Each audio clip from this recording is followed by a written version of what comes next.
Hi guys.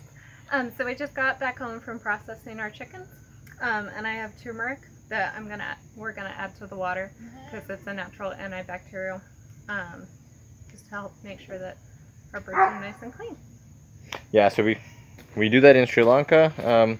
When you process chickens or meat, we add it to the water. Yeah, it should be good. So that it's actually a natural antibacterial and cleans out any kind of bacteria that's in the water or E. coli or those kinds of stuff. So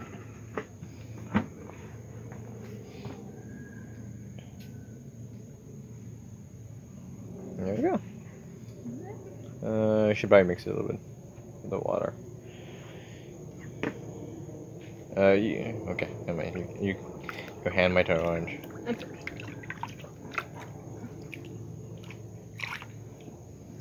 And I will add more ice after this, so we'll let the chicken soak in a little bit of turmeric water, and then Still pretty cold. Do you want me to? Mm-hmm. Nice clean. This water's not as cold, but it's not too bad. Yeah, we'll have to add more ice or something. Right. And so we're doggy in the background barking at us. Mm-hmm. All right. Well, that's how we processed and are keeping our chickens.